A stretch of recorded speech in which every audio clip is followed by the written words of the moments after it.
Fala galerinha, aqui é a Sara, tudo bem? Estou aqui como repórter do Tuba. Hoje a gente vai entrevistar o Flávio Creasso, desenvolvedor do jogo Vida. Oi pessoal do Tuba, beleza? Espero que vocês curtam a entrevista. E vamos lá, né, dona Sara? Vamos ver o que sai hoje. Vai ser um bate-bola, na verdade, né? Só uma conversa entre amigos. Bom, para começar, Flávio, eu queria que você contasse um pouquinho como você entrou no mercado de jogos, o que você fazia antes. Bom, na verdade eu comecei no mercado de jogos, a primeira função profissional mesmo, foi quando eu trabalhei na Aqua Interactive, isso em meados de 1999. Depois eu fui conhecer como é que funcionavam os publishers aqui no Brasil, então no caso passei pela Greenleaf, CD Expert, revista CD Expert. E depois acabei assumindo totalmente o caminho independente, que é, digamos assim, o caminho mais viável por enquanto aqui na indústria nacional. Entendi. Mas você optou pelo caminho independente por quê? Assim, quais foram as suas dificuldades para você decidir pelo mercado? Como nós não temos assim um suporte de investimento, no caso para essa área de entretenimento especificamente, e no caso tem toda uma burocracia para você conseguir, por exemplo, um apoio de Lei Rouanet, etc. Então, assim, se você não tem, digamos assim, molejo para apelar para esse tipo de característica de fundo, então você tem que pegar e realmente partir para conta própria e se virar. Entendi. As vantagens que você encontrou segmentando, quais foram? Assim? Porque o mercado indie, você tá segmentando o mercado, certo? Você não está querendo abraçar todo mundo. É um lance que a gente já tinha conversado. Sim. Você, no caso, quando você está no mercado indie, você tem que trabalhar por nicho, né? Uhum. Porque jogos assim, para todo mundo, normalmente as grandes publishers já cobram.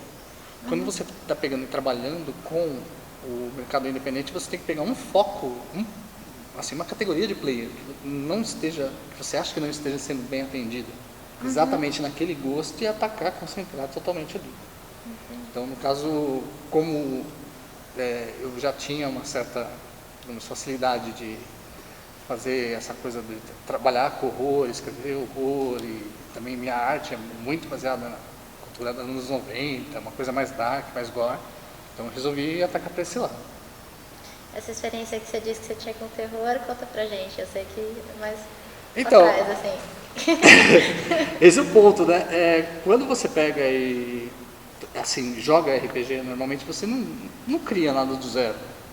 Então, muito você pega as referências de filmes e animes, etc. E depois você testa essas ideias na mesa de jogo. Eu sempre desenhei, eu sempre gostei de desenhar. Então, no caso, eu pegava e já levava tipo, os desenhos dos monstros que estavam correndo atrás do jogador. Era uma facilidade que eu tinha. Então, assim, com o tempo, o meu estilo de arte foi puxando meio para isso até o ponto que chegou no Vida.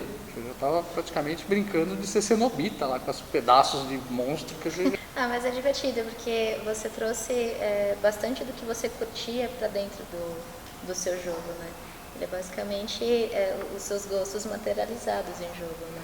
Não é bem o gosto, assim, todo mundo mais ou menos naquela época tinha mais ou menos a mesma mitologia na cabeça. Tanto que quando eu falava, tipo, tem um cara que tá com metade da cara rasgada e tá vestido todo de preto. Eu não precisava explicar que era um cenobita, o personagem lá do Hellraiser. O pessoal já sacava, tipo, quem abriu a caixa, que já era um imaginário daquela época. E justamente puxando no imaginário daquela época, tinha também um visual ligado àquela época, justamente baseado nos efeitos especiais que o Tom Savini criava, o próprio Zé do Caixão fazia, aquele banho de sangue, assim, não era um terror que dependia do escuro para te pegar. Você, tipo, acendia a luz e a coisa piorava. É muito legal esse tipo de coisa, porque assim, como você montou a sua ideia de terror naquela época, e é isso que te marcou lá na sua adolescência, a oportunidade de você poder enfrentar isso hoje, mas já com uma cabeça mais adulta, para ver como era mesmo o seu comportamento, eu acho que essa é a parte mais legal assim, do vídeo. Justamente por isso que eu falo, tipo, se você curtia o visual daquela época, você vai se identificar bastante com o jogo. Legal. E você começou a desenvolver no Vida sozinho? Eu comecei o Vida sozinho e até agora eu ainda estou sozinho. Com exceção, claro, do suporte do Gabriel Dib, que é o compositor que foi, no caso, entrou em parceria comigo para fazer a trilha sonora. E o pessoal da Yoho Arsenal lá de Porto Alegre, que, pessoal de som fantástico, tá dando todo o suporte para efeitos sonoros. Inclusive o Luiz, que é um dos coordenadores lá do estúdio, tipo, ele já estourou umas 40 melancias para pegar o som de cabeça estourando. Vocês vão se divertir ouvindo o que ele está fazendo lá. Legal. E além de desenvolvedor de jogos, você também agora é garoto propaganda. As funções vão acumulando, né? Tipo assim, olha só, precisa de alguém para pegar e falar sobre o jogo. Poxa, quem seria legal? Eu. Tá. Meu desempenho em vídeo é meio desastroso, né? Tanto que eu fiquei, assim, eu tô admirando muito aquele pessoal que fazia agora aqueles comerciais do TechPix. Aquele cara para mim é o ídolo, porque ele ia lá e falava, TechPix é do caramba, olha só que legal. E realmente você acreditava. Eu tava assim, muito, né? Tendo que falar diretamente para a câmera, eu estava muito nervoso na hora, porque estava aquela coisa tipo, não, o texto precisa sair bonitinho, etc e tal, não posso parecer maluco. Vocês estão vendo a dificuldade que eu tenho para isso, de não parecer maluco. Eu estou tentando segurar, mas daqui a pouco começo a babar um pouquinho. Então, assim, porque as dicas que você tem para quando você vai fazer um vídeo para uma campanha de crowdfunding é justamente tipo, seja sincero, seja pessoal, explique tudo e tal. Para caber tudo isso em 3 minutos, acaba estourando. E, assim, eu já não tinha prática, o vídeo não ficou lá, aquela coisa. Estou explicando o projeto. Justamente por isso que eu coloquei bastante material na página da campanha para o pessoal poder conhecer o jogo. Tipo, disso que ele está falando, poxa vida. E, inclusive, estou preparando outros vídeos que eu não vou aparecer ao vivo para explicar mais aí do jogo, para você saber bem no que você está investindo quando você está pegando e lá apoiando a campanha do vídeo. Então, falando nisso, explica um pouquinho para a galera do que se trata a Vida, que a gente fala tanto. Ó, o Vida é, na verdade, o quê? É um jogo que ele está pegando e colocando você para sofrer as consequências das escolhas que você faz no jogo. A maioria dos jogos, tipo, tem aquela coisa que o personagem, por exemplo, morre e depois ele, sei lá, ele dá respawn em algum lugar, nada aconteceu, nenhuma alteração, ou você mata um NPC e o NPC volta, ou seja, não tem uma, assim, você não chega a ver todas as ações do seu personagem refletirem na dificuldade do jogo e nem mesmo na história.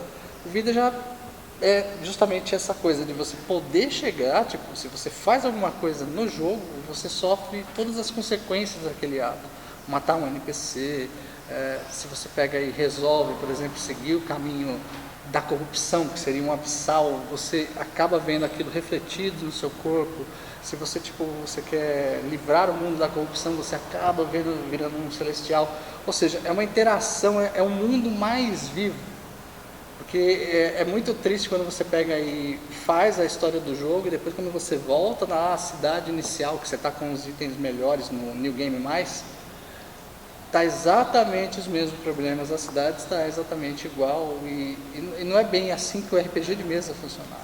A gente tinha uma evolução de sessão em sessão. E isso que eu estou querendo, assim, é o principal que eu estou querendo fazer. Uhum. E assim, não precisa comparar diretamente com outros jogos, mas quais são os diferenciais que você colocou, que você acha assim, mais legais assim, no seu jogo?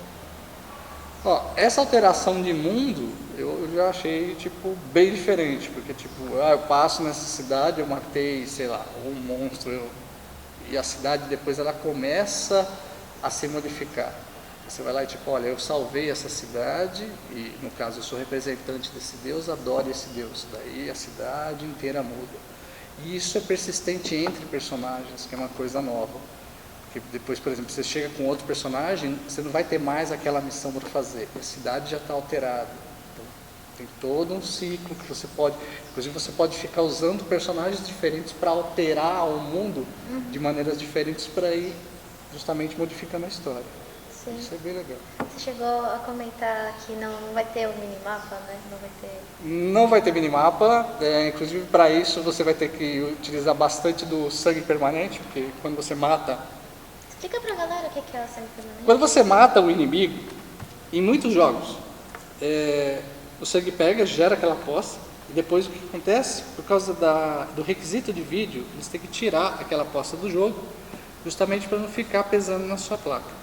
Desenvolve uma técnica que você pega, mata um inimigo qualquer, a poça de sangue fica.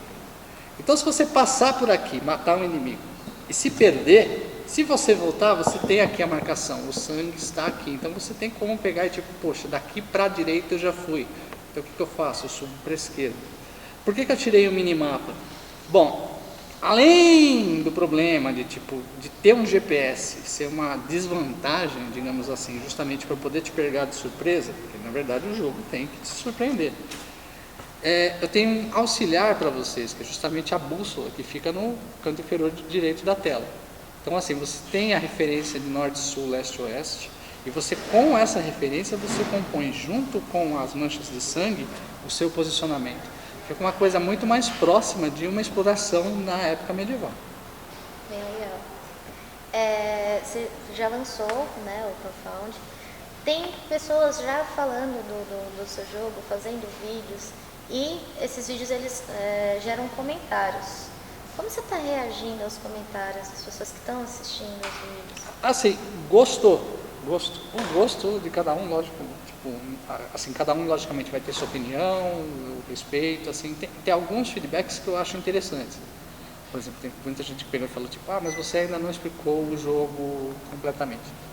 Eu coloquei na página da campanha a informação, digamos, assim, não é suficiente. E por se tratar de um crowdfunding, normalmente o pessoal vem com uma ideia, e daí faz o recolhimento de fundos para concretizar aquela ideia. Uhum.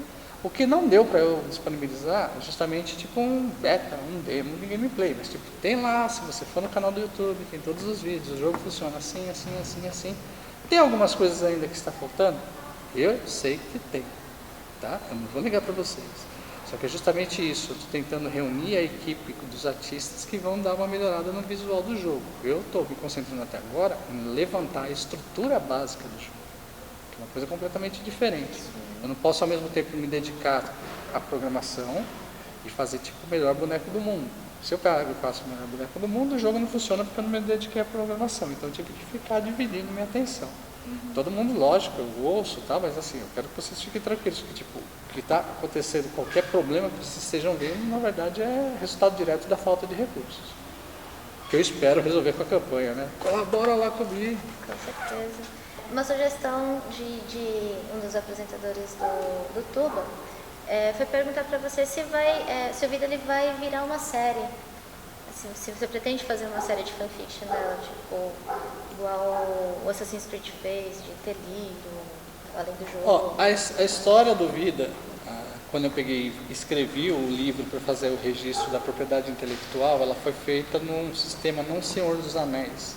Ela foi feita no sistema mais Silmarillion. Ou seja, você pode pegar e entender a regra do jogo, a história do jogo, o lore do jogo e criar a partir daquilo. Na verdade, eu pretendo fazer depois parcerias, assim, lógico, depende de ter fanbase para sustentar isso, e justamente de terem interessados em pegar e trabalhar com extensões da franquia. Mas isso, assim, é uma coisa distante. O projeto já está formatado para a gente poder trabalhar em um monte de coisa. Uhum. Então, nossa, eu amava ver um HQ do Vida, eu ia amar ver mas só que eu não vou ter tempo de fazer, já vou falando para vocês. Eu vou ter que cuidar do jogo. Então, se alguém estiver interessado depois de pegar e, não, eu quero os direitos para fazer livro, vamos conversar, tal. Gente, eu sou bem aberto e assim, a minha preocupação inicial agora é justamente fornecer o jogo, fazer, assim, crescer o jogo. O que vier depois, bom, aí vai do futuro. Então, eu sei, Dana. Então, no site do Kikante, né? Tá descritozinho, bonitinho lá, quais são as vantagens pro pessoal que colabora. Só que para quem tem preguiça de ler, eu vou pedir pro Flávio explicar um pouquinho quais são as vantagens para quem está colaborando com você. Então, olha só, o jogo ele é distribuído em capítulos, porque, lógico, pelo próprio valor da campanha, dá para ver que eu não estou tentando fazer um jogo de 20 horas, 30 horas, 40 horas. Apesar que se o jogador ficar querendo evoluir o personagem, passa disso tranquilo. Mas em termos de conteúdo para o primeiro capítulo, nós temos duas contribuições, que é justamente a de R$15, que dá direito ao primeiro capítulo, quando ele sair agora em outubro, e mais o acesso ao beta. E nós temos uma contribuição que é um pouquinho maior, que dá um status de vida VIP para a pessoa. O que é isso? Como a vida vai ser distribuída em capítulos, o que acontece? Após o primeiro capítulo, esse doador que ele pegou e fez essa contribuição extra justamente para empurrar o projeto para frente, ele vai receber depois cupons de 50% de desconto na data de lançamento de cada capítulo novo. É isso. Ou seja, é como se ele fosse realmente, assim, entre aspas, sócio do Vida, porque, na verdade, ele já está comprando metade do Vida e o resto da vida. Trocadilho infame. Assim, já que ele está, assim, na verdade o player é quem está pegando e me empurrando agora, já que não tem outra fonte de recursos, etc., eu acho, assim, nada mais justo do que oferecer isso para a pessoa como um agradecimento, porque eu vou estar lembrando dele a cada novo capítulo que lança. Entendi. A frequência que eu estou atendendo de capítulos depois do primeiro é justamente a cada 2, 3 meses capítulo novo, mas até nesse relacionamento vai ser muito importante, porque tipo, eu quero que o player tenha opções. A comunidade vote qual vai ser o território explorado no próximo capítulo. A gente poder ter assim, a gente poder construir o Vida junto mesmo. Uma coisa bem aqui para nós, para os brasileiros. Tanto que o Vida até agora nem tem versão em inglês programada.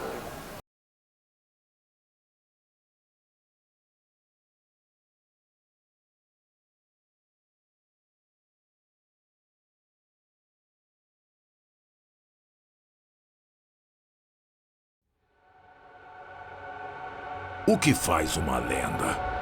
Poder?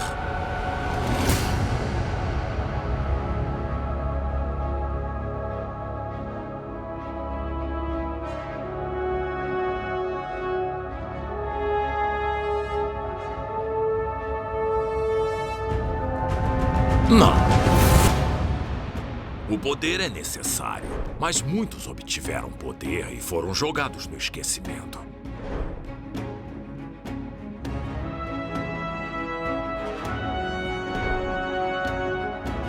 Se você não pode usar este poder para mudar a si e ao mundo que te cerca, será como se nunca tivesse vivido.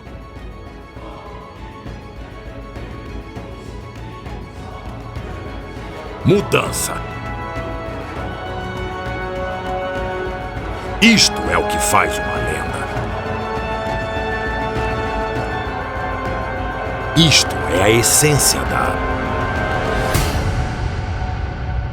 vida.